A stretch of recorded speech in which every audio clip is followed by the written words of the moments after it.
What makes a cinematic photo?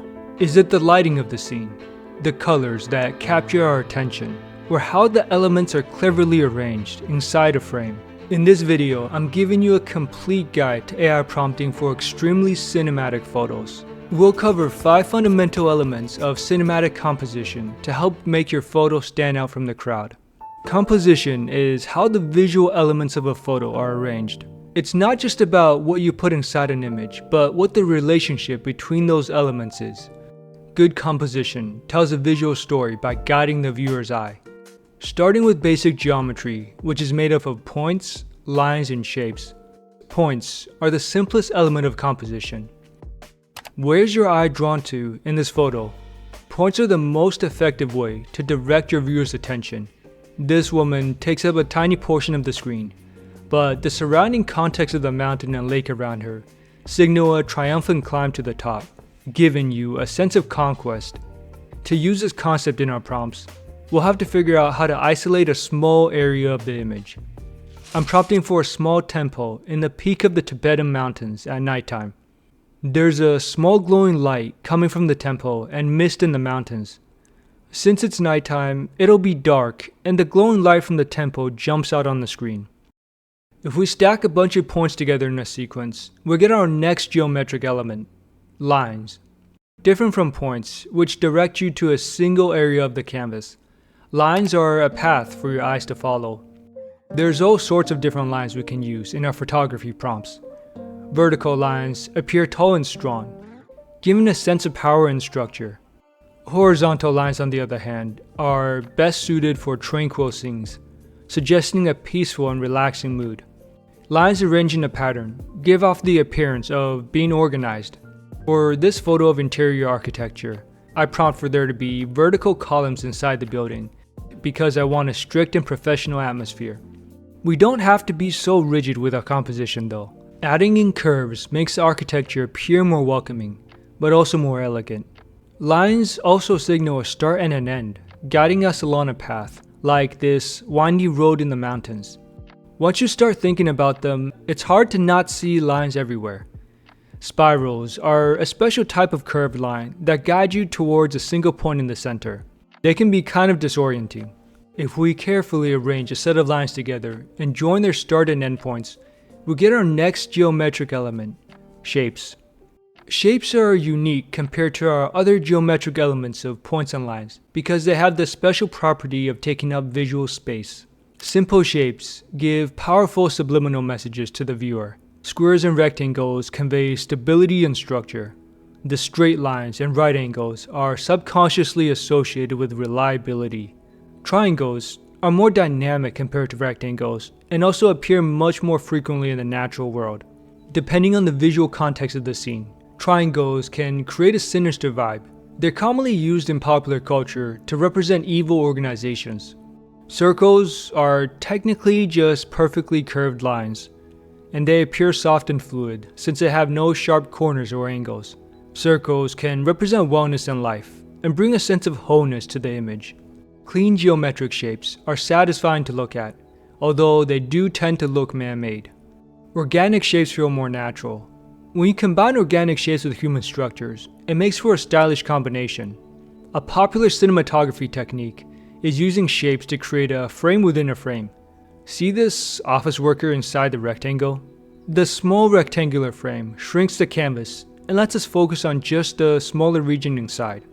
Depending on how we use this technique and the context of the image, we can create claustrophobia or comfort and coziness. Here, I prompt for a man to be sleeping inside a small oval pod, where the opening of the sleeping pod provides the frame inside a frame. Shapes are powerful visual tools to include in your prompts and a foundational building block for cinematic photos.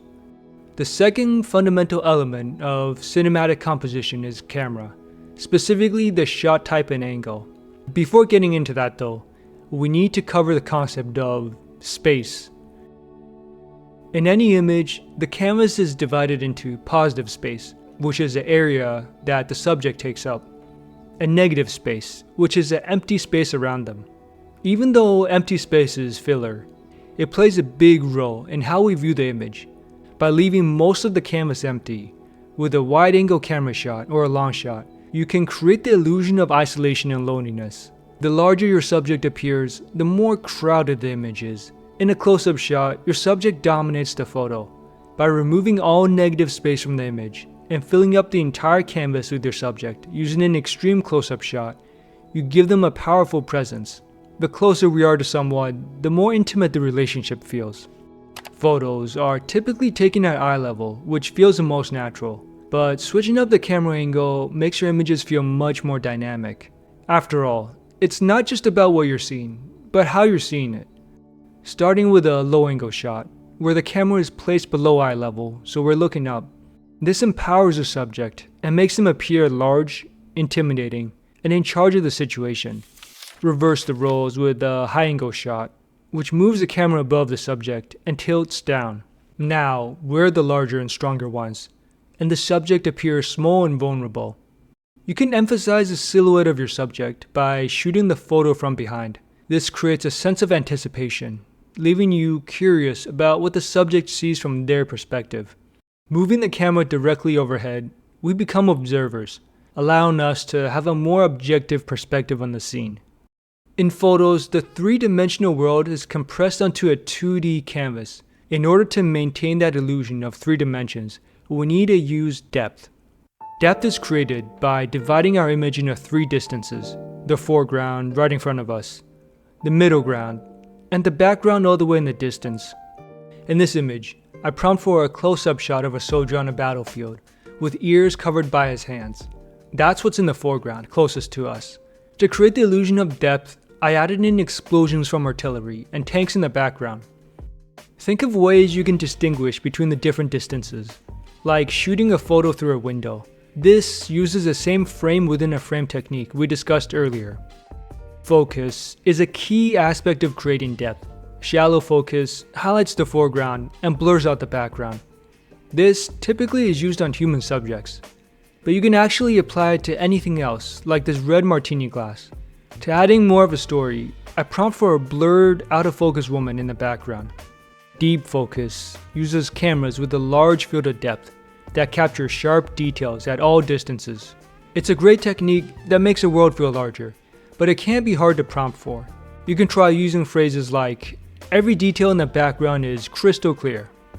The fourth fundamental element of composition is color and tone. So why is color important? Colors represent different ideas and emotions. Dark blue is intense and sharp. Brown and orange is earthy. Purple has a spiritual vibe. Colors mean different things depending on the context. In this photo, the green color tones feel sickly and makes you uncomfortable. But the color green can also show the beauty of the natural world. Color theory uses contrasting colors to create visually striking combinations. The opposite ends of a color wheel contrast the strongest with each other, whether that's blue and orange, purple and yellow, or pink and green. When you take bright colors and put them against a neutral background, it makes your subjects pop out. Going hand in hand with color is tone, which refers to the contrast in the image between brightness and darkness. Brighter regions attract more visual attention, and the juxtaposition between light and dark creates contrast. Really strong saturated color tones create surrealistic effects. Pastel is one of the most popular color palettes and features a mixture of light pinks, blues, and greens. On the opposite end of the spectrum, dark, desaturated tones feel gritty and serious. In the context of this office worker, desaturated colors convey a sense of hopelessness. Here's a comparison between warm skin tones, which feel upbeat, relaxing, and are pleasant to look at, and cool skin tones, which feel damp and uneasy. The last element for cinematic prompting is lighting. If used correctly, lighting greatly enhances the atmosphere. Backlighting creates powerful silhouettes of subjects. The outline of the musician is clear, but the facial details are hidden. The time of day and weather conditions have big effects on the mood of the scene. Rainy weather feels dreary. Bright golden hour sunshine is happy but also reticent. Dark monochromatic light at nighttime fills the image with tension. Remember that light comes from all sorts of different sources: candles, fireflies, or small cozy indoor lights. Try putting contrasting colors of light next to each other. The 5 fundamental elements of cinematic composition can be combined in an unlimited number of ways to create the perfect photo. If you want a more in-depth guide at all the different camera angles for framing your image, go take a look at this tutorial over here. Also, make sure to subscribe if you want to see more like this.